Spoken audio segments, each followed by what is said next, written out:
It's a very big deal because the tension between the Trump administration and NATO. Trump has put so much pressure on the alliance. In his first term, there was a lot of talk about would he or won't he leave the alliance, pull the United States out. But they've patched things up since then. The new NATO Secretary General is on pretty good terms with Trump, and so it's a signal here that Trump is not going to turn away from the alliance. He's not going to turn away from these international gatherings where he's sort of been at odds with some other leaders, and in some ways may see this in two ways. One is a way to push the alliance's members to spend more on defense, but also to work with them. There's a lot of concern about European security and the relationship with the United States. So a positive sign that the president is willing to play ball with an alliance he's been skeptical of in the past. Wait, so is this, President Trump talking tough, pushing back, and then all of a sudden kind of backtracking? Dare I say taco? Should I say it? Should I say it? Should I not? Can I just say, I was trying not to say taco it. trade for NATO? Can I just? Yes. This is. I'm going to be serious for a second. I know. I dropped my son off at school. And? Walking to the subway, guy crossing the street, wearing a shirt already says taco. Trump always chickens out. All right, they already well, have shirts for this in fine. Brooklyn. You know how that Nick? works. I mean, but is that Yes. what's going on, Nick?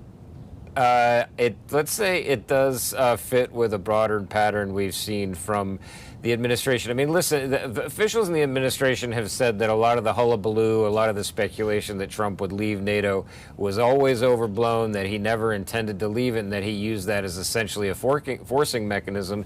And you can make the argument, they have steadily increased defense spending.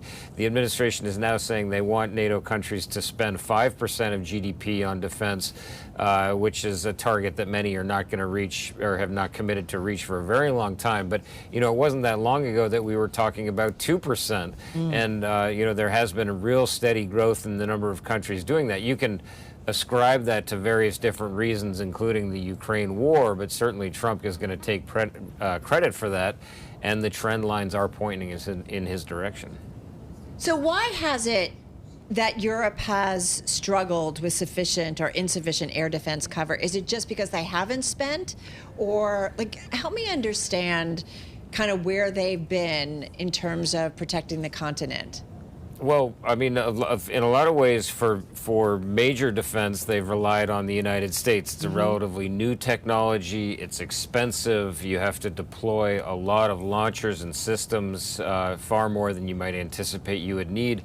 And also, the threat is relatively recent, or has only gotten urgent relatively recently with Russia's attack on Ukraine. There is fear, if you play out the doomsday scenario, unlikely as it may seem right now, that Russia takes over Ukraine, pushes to the border with Poland, and then potentially has aspirations, as some people fear, beyond that into Poland or back into the Baltic states, that's a situation where you would need very, very robust air defenses. Problem there, of course, is production. It's very difficult to produce these systems fast enough, and they're also extremely expensive. Many, many hundreds of millions of dollars to produce. And European countries, the real A-plus air defense systems are made in the United States, and again, the production lag there is years at best. Is it safe to say, Nick, it kind of goes back to post-World War II and kind of the, agreement of the U.S.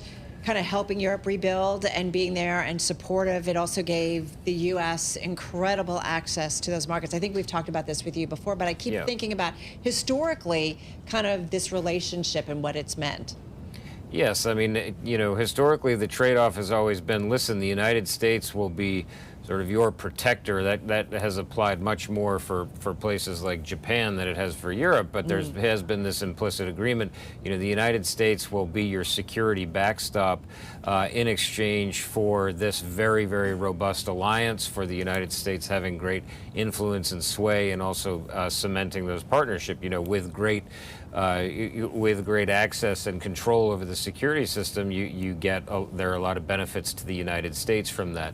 Now European leaders are saying, with tensions getting higher, with the strain with the Trump administration, it's time for Europe to really double down on its own defense and maybe separate itself from the United States. So you're sort of seeing a little bit of that happening as well. This is really a thing where they're saying, okay, listen, we have to be responsible for our own defense and not rely so much on the United States.